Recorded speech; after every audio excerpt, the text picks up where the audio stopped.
This is a quick video to get us started with placing our room tags.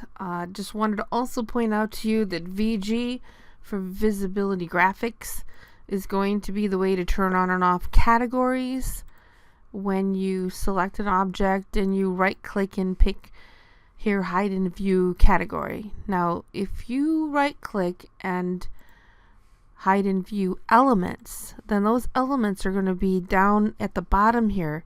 A little light bulb icon, reveal hidden elements right next to the sunglasses there. This is where when you click on here, you'll see where your hidden elements are. So you can click on those hidden elements, right click and unhide in view those elements. Then click on the light bulb again down here so that you can have that object in place. So your image might be underneath. Just wanted to show you that in your first floor plan, for instance, you can go to the architecture tab and click on room. And when you click on room, you can then pull your pointer into a space and then click to add a room. But notice when I come around in this room, it's not separating those rooms. So I can kind of click over here and that would be then room number 2. I'm going to escape out of this because I'll need to come up and use this room separator. The room separator we can use to graphically draw lines that illustrate here where that room starts and finishes based on that outline. And then when I go back to create my room, I can use those lines that were used to separate the room as a way of creating, that space. And when you use the room separator, if you have a check mark under chain, then you can draw, just like your walls, several lines as you're clicking.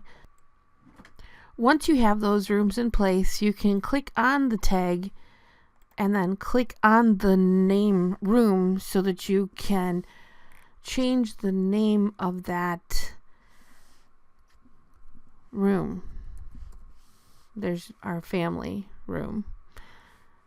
And if you want to have the area underneath it or text underneath it, you can always change here the room tag to room tag with area. And there's the area there. As long as you have a check mark in leader line and properties, you can drag this room out into space and you'll have the leader that will point to that space.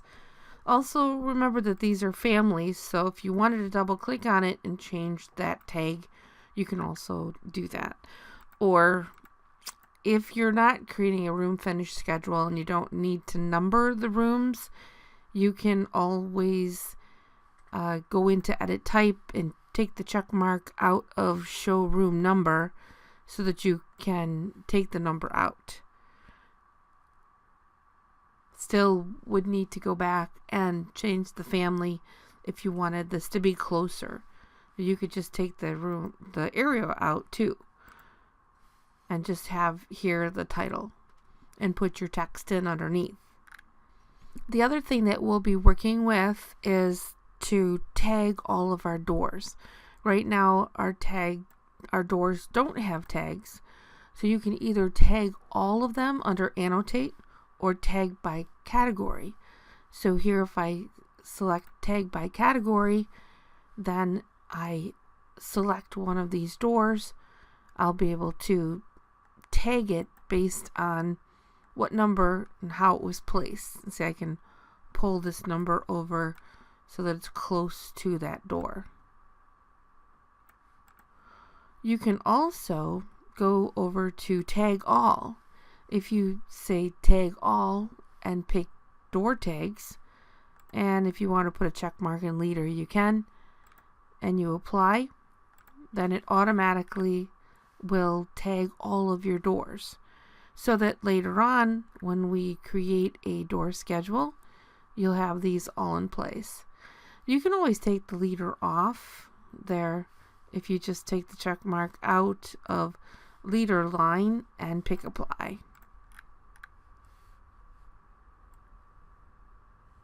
Same thing with windows, either tag by category or tag all.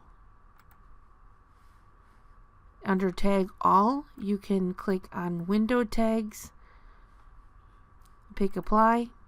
You can see all the different windows. Maybe you have all the same windows,